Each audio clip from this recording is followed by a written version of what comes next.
Alors bonjour à tous. Le cavalier est une pièce fascinante aux échecs. Et je vais vous inviter à travailler avec le cavalier, à travailler sur 20 positions d'attaque de mat où l'implication du cavalier a été déterminante. Regardons cette première position. Elle oppose Igor Nataf, le grand maître Igor Nataf, c'est un copain, il a même une chaîne YouTube, même s'il ne poste pas beaucoup sur sa chaîne YouTube en ce moment. Et il affronte un grand maître qui s'appelle Austin Statt. Bon, je le connais pas, mais... Et le grand maître avec les noirs joue fou B7. Il attaque la dame d'Igor Nataf. Bon, très bien. Eh bien, je vous invite à mettre la vidéo sur pause et à essayer de chercher le coup qu'a joué Igor Nataf. Enfin, l'enchaînement de coups qu'a joué Igor Nataf et qui a mené cette position vers le mat. A tout de suite. Alors, avez-vous trouvé? Donc là, ce qu'il faut comprendre, c'est que la dame, elle est attaquée, certes, et pourtant on ne va pas la bouger. Elle va rester là jusqu'au bout. Parce que les noirs ont un problème plus important. Ils ont leur roi qui est sous le viseur du fou. Et donc, avec les blancs, on va chercher à bouger le cavalier pour que le fou attaque le roi. J'espère que ça, vous y avez songé. Et donc, qu'a fait Igor Nataf? Il est venu en E4. On verra que cavalier E8 marchait également. Donc, en venant en E4, il fait échec au roi. Si la dame vient en E7 ou en F6, bien sûr, elle va être attrapée sur échec par le fou. Donc, le roi, il n'a qu'une seule case, c'est d'aller en C8. Mais en venant en C8, le cavalier qui est en E4, mais ça serait la même chose s'il était en E8 en réalité, il peut venir maintenant en D6, et ça fait un échec et mat. En plus, on peut s'apercevoir que le cavalier fait des fourchettes, il attaque plusieurs pièces en même temps, mais ça fait mat. Parce qu'il attaque le roi, le pion C7 est cloué sur la colonne, donc le pion ne peut pas prendre le cavalier. La dame contrôle la case D7, le fou la case D8, et là, la tour et le fou obstruent. Un joli mat. Alors j'en profite pour vous indiquer une vidéo bêtisier que j'avais réalisée, et qui montre un tournoi, le tournoi de Chartres. J'étais au commentaire avec Igor Nataf, et... Bon, il y a eu quelques séquences amusantes, donc si vous n'avez pas vu cette vidéo bêtisier, vous pouvez cliquer sur le lien ci-dessus. Alors on continue le travail. Alors on continue le travail avec cette deuxième position, dans laquelle on va toujours avoir une attaque de mat avec l'implication du cavalier. On a les blancs, le trait est au blanc. Que j'auriez-vous dans cette position? Une nouvelle fois, vous pouvez mettre la vidéo sur pause. A tout de suite. Alors, avez-vous trouvé l'enchaînement gagnant? Eh bien, le grand maître marin Biosocic, ici avec les blancs, il joue le coup dame 5 échec. Magnifique. Attaque le roi, attaque la dame fourchette. Mais vous allez me dire que la dame blanche n'est pas protégée, vous avez raison, mais si la dame noire prend la dame blanche, le mat arrive avec cavalier pour F7. Magnifique. Une fourchette royale avec mat. Alors bien sûr, sur dame 5 échec, les noirs ne sont pas obligés de prendre la dame. Bon, s'ils mettent la tour en G7, on va prendre la tour et ça sera mat. Mais ils pourraient jouer F6. Ceci dit, on va prendre la dame et bien sûr, on a une position gagnante. On attaque même le pion en F6 ici. Et on menace toujours cavalier F7 mat d'ailleurs. Pour cette troisième position, on va regarder une partie où le joueur avec les blancs est un fort joueur. C'est Peter Zvidler pour les connaisseurs. Alors, les noirs sont rentrés sur la colonne A en A2, ils ont fait échec, donc c'est pour ça que le roi est parti en C1. Et maintenant, il faut trouver l'enchaînement gagnant avec les noirs, où toujours il va y avoir une implication du cavalier dans cet assaut de mat. Vous pouvez à nouveau mettre la vidéo sur pause, à tout de suite. Alors, est-ce que vous avez trouvé l'enchaînement? Très bel enchaînement. Ça va commencer par dame 1 échec. On sacrifie la dame. Alors là, il n'y a pas le choix, il faut prendre. La tour reprend sur échec. Encore une fois, pas le choix, le roi est obligé d'aller en B2. Et lorsqu'il vient en B2, le roi est sous le viseur du fou G7. Et donc, on va faire une attaque à la découverte, c'est-à-dire qu'on va bouger le cavalier avec cette découverte du fou. Ça va dévoiler la diagonale du fou. Et le cavalier peut aller en C4 ou en D3. Les deux cases sont possibles, et ça provoque un échec et mat. Et oui, le cavalier et le fou font échec. Donc, il y a un double échec. Donc c'est pour ça que le pion blanc ne peut pas prendre le cavalier d'ailleurs. Le roi ne pourra pas prendre la tour parce que le fou va protéger la tour. Et toutes les cases autour du roi sont contrôlées, donc c'est un très joli mat. Alors voici la quatrième position. On va en étudier 20. D'ailleurs, dans les commentaires, n'hésitez pas à m'indiquer combien vous avez résolu d'exercices sur les 20 et puis quel a été votre exercice préféré. Dans cette position, les noirs... C'est pas n'importe qui, c'est un joueur très connu, un ancien champion du monde, Vladimir Kramnik. Et Vladimir Kramnik, avec les noirs, il va pousser le pion en F5. Il affronte un autre très fort joueur, le joueur américain Wesley So. Et là, les noirs viennent de jouer F5. Et en fait, ça les condamne. Les noirs sont foutus. Pourquoi? Eh bien ici, en fait, ça prive le roi noir de toute case de fuite. Et donc le cavalier va venir en C5, menaçant cavalier D3 ou cavalier E6, échec et mat.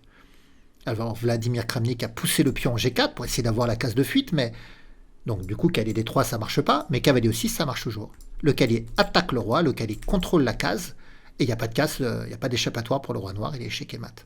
Mais en réalité, après la venue du cavalier en C5, il n'y a aucun coup qui permettra d'éviter le mat.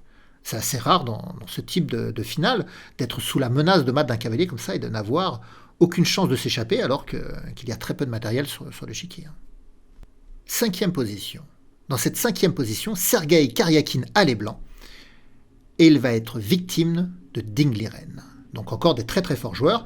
Karyakin vient prendre la dame noire. C'est une erreur. On verra d'ailleurs ce qu'il faut jouer après cet exercice. On verra ce que les blancs auraient dû jouer parce qu'en réalité les blancs ils avaient une attaque gagnante. Mais maintenant, à cause de cette erreur, c'est Ding Liren avec les noirs qui va gagner. Alors, vous pouvez mettre la vidéo sur pause pour essayer de voir l'enchaînement gagnant. À tout de suite. Alors, l'enchaînement gagnant ici, c'est tour G2 échec, donc la tour profite du cavalier, pas le choix, on est obligé d'aller en H1, et cavalier G3 mat. Bon, très bien. Revenons à la position de départ. C'est pas dame prend dame qu'il fallait jouer. Non, il y avait un coup bien supérieur avec les blancs. Eh bien, si vous les cherchez, vous pouvez mettre la vidéo sur pause, comme d'habitude. Alors ici, ce qu'auraient dû faire les blancs, c'était tour prend pion à 6. Magnifique. Échec. Le pion ne peut pas prendre. La tour cloue latéralement le pion.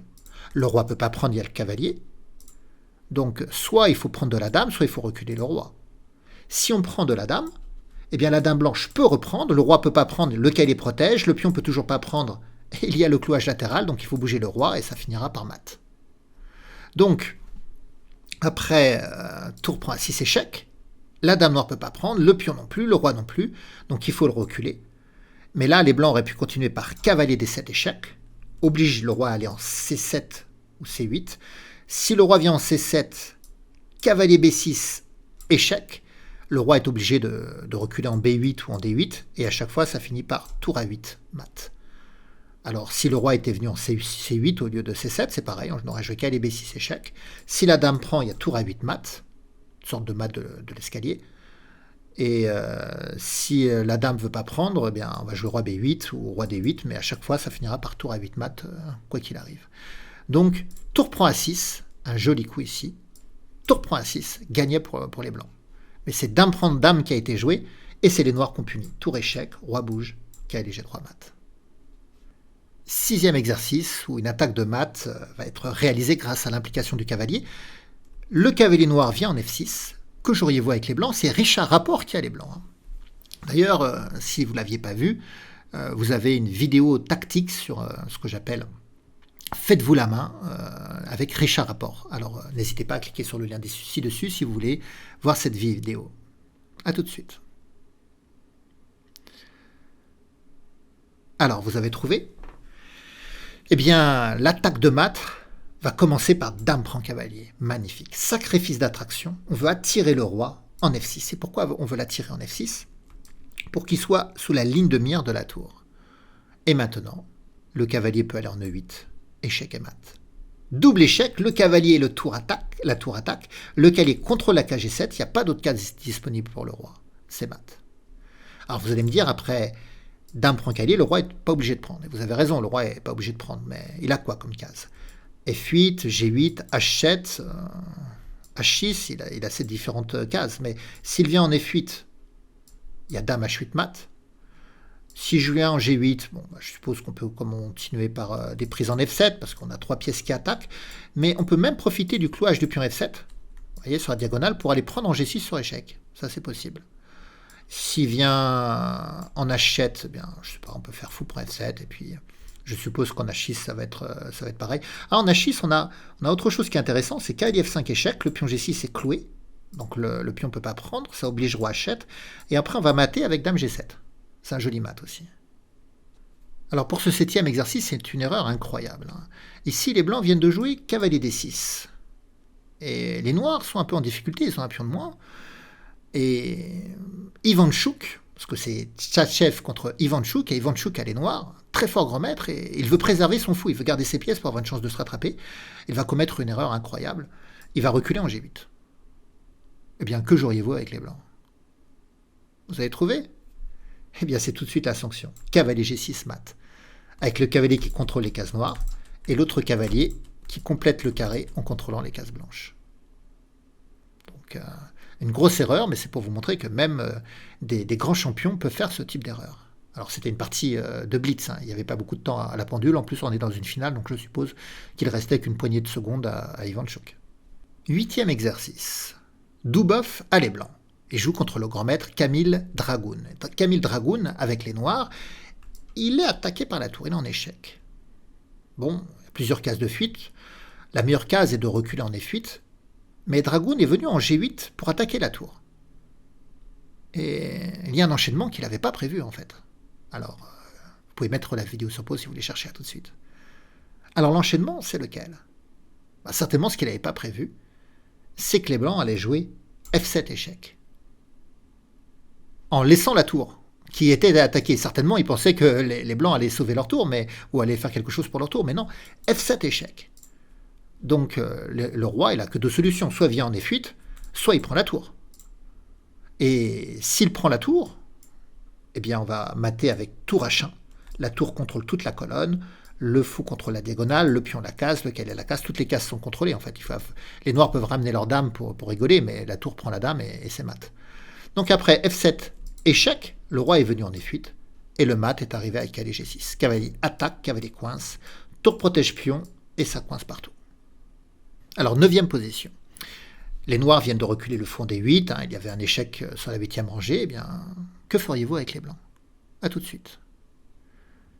Ici, le mat va être donné rapidement, et il va y avoir dame prend, fou échec. Oblige tour prend, il n'y a pas d'autre coup légal, et après tour prend dame, le mat est donné avec cavalier C7. J'adore ce mat. Il est très esthétique, je trouve.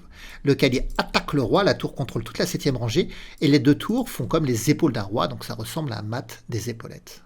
Très joli tableau de mat final. 10e exercice. Hodgson a les blancs, le grand maître anglais.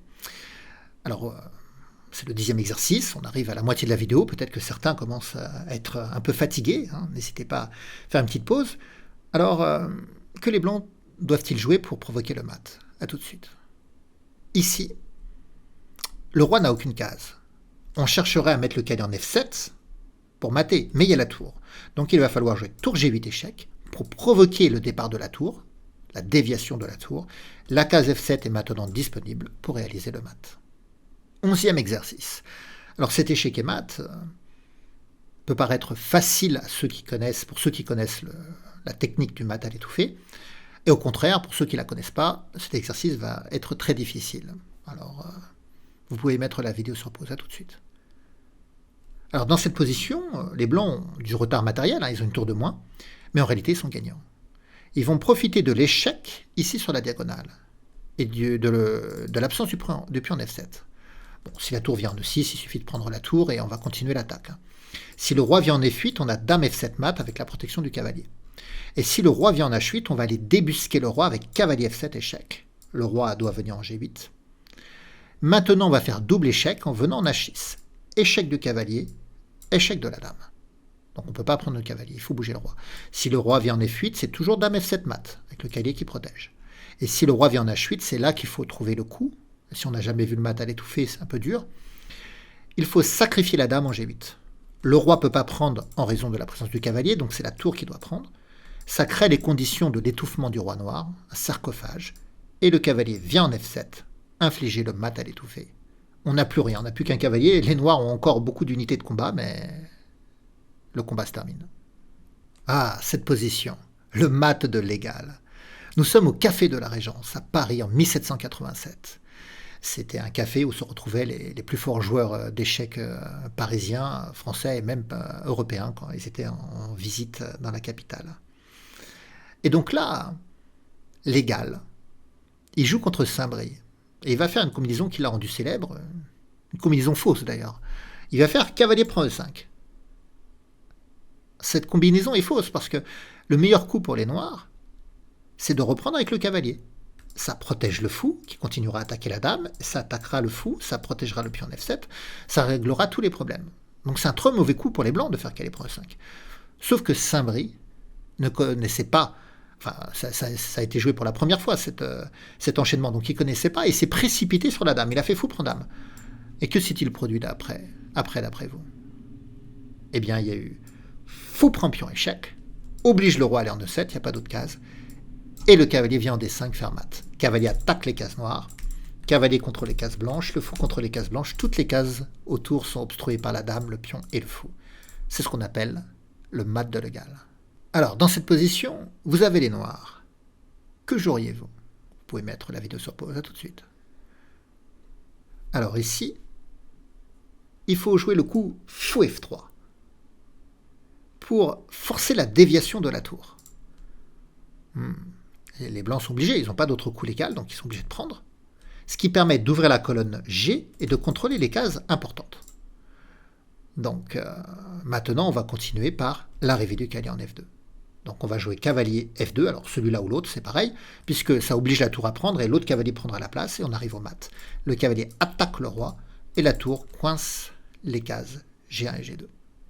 14e échec et mat. Alors, une attaque de mat que les blancs vont mener contre le roi noir. Alors, essayez de trouver l'enchaînement gagnant. Et essayez de voir jusqu'au bout. A tout de suite. Alors, l'enchaînement gagnant, ça va commencer par pion G7. On ouvre la diagonale, on attaque le roi. Obligé d'aller en E7. Puis, dame prend E5 échec. Obligé d'aller en F7. Et je vous ai dit qu'on travaillait des combinaisons où le cavalier était impliqué. Et donc, ça va être pion prend tour. Sous-promotion cavalier. Ici, on va faire la sous-promotion cavalier. Et ça fait échec et mat. Le cavalier attaque, il contrôle la case blanche, et les autres cases sont contrôlées par la dame. Un très joli tableau de mat final. 15e position. Anatoly Karpov, l'ancien champion du monde, a les blancs, et son adversaire avec les noirs lui joue tour C8. Que joueriez-vous? A tout de suite. Alors ici, le roi noir, il est coincé, il n'a pas de case. Donc on va commencer par G5 échec, puis on prend. Pas question de reprendre, puisque le pion ne serait pas protégé, le cavalier non plus. Mais en fait, on a joué G5 pour libérer la case G4. Et on va jouer maintenant cavalier G4 mat. La tour coiffe le roi, le cavalier attaque, le pion coince, le cavalier aussi d'ailleurs, et le fou s'occupe de contrôler la case F5. 16e échec et mat. Alors, dans cette position, on a les deux cavaliers à l'assaut. On aimerait bien prendre la tour, on pourrait faire le mat à l'étouffer, mais la dame défend. Alors, que joueriez-vous dans cette position? A tout de suite. Alors, le bon coup ici, c'est dame prend pion H7, pour forcer la reprise de la dame noire. Ainsi, elle est déviée de la protection de la tour, et on finit par le mat à l'étouffer. Cavalier F7. 17e position, avec une magnifique attaque de mat réalisée par Dimitri Jakovenko. Alors, les blancs, ils jouent cavalier prend B5, ils attaquent la dame noire. Que joueriez-vous ici? Quel enchaînement gagnant? Alors, à tout de suite. Alors, j'espère que vous avez trouvé, c'est pas facile. Il va falloir commencer par le coup de tour G3. C'est-à-dire qu'on a la dame d'attaquer, mais on ne la bouge pas. Et au contraire, on va contre-attaquer sur le roi blanc en faisant un double échec à la découverte. Donc, on découvre l'attaque de la dame sur la diagonale, mais comme il y a double échec, les blancs ne peuvent pas ni prendre la tour, ni prendre la dame. Quand on est double échec, on est forcément obligé de bouger le roi. Il n'y a qu'une case pour le bouger, le roi, ici, c'est la case H1. Et on va continuer le spectacle avec dame G1. Sacrifice de dame pour obliger tour prend dame, la déviation de la tour, qui du coup ne contrôlera plus la case F2. Et on finit par un très joli mat. Belle attaque de Jakovenko. 18e position, on a les blancs. Que joueriez-vous ici? A tout de suite. Alors dans cette position, il faut commencer par tour E8 échec. Et même si le cavalier prend, alors le cavalier va prendre, de toute façon il n'y avait pas d'autre possibilité, le cavalier contrôle la case H7, donc les noirs sont obligés de prendre. On reprend, le roi vient en G7, fou F8 échec. Bon, alors qu'est-ce qu'il a le roi? Dans la partie, le roi il est venu en F6. Et là, on a fait le mat avec cavalier H7. Une belle collaboration. Si le roi était venu en G8 ou en H8, Eh bien, il suffisait de faire le mat avec fou H6, découverte de la tour sur la 8e rangée, le cavalier contre la case H7 et le fou la case G7. 19e position. Alors, cette position, je l'aime beaucoup. Elle a été jouée avec les blancs par Yevgeny Miroshnichenko. Alors, la dame noire, elle était en E2. Il y avait échec sur le roi, donc elle revient en E7. Qu'est-ce qu'ont joué les blancs? Pas facile à trouver ici. Alors, essayez de mettre la vidéo sur pause, mais ça sera vraiment les meilleurs joueurs qui vont trouver le coup ici. A tout de suite. Alors, le coup joué par les blancs, quel est-il? C'est le coup tour 1. Magnifique. On attaque la dame noire, donc on menace dame prend dame mat. On n'a pas peur que la dame noire prenne la tour, puisque elle est clouée. La dame noire ne peut pas bouger de la diagonale. Alors certes, la dame noire peut prendre la dame blanche, puisqu'on l'a laissée en prise. Mais c'est toute l'idée.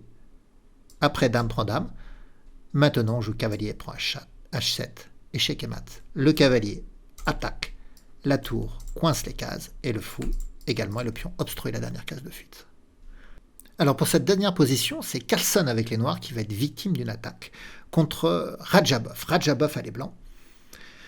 Qu'a-t-il joué d'après vous? Que joueriez-vous dans cette position? Comment essayer de mettre en difficulté les noirs? Vous pouvez mettre la vidéo sur pause et on va voir si vous arrivez à mettre en difficulté le champion du monde, Magnus Carlsen. À tout de suite.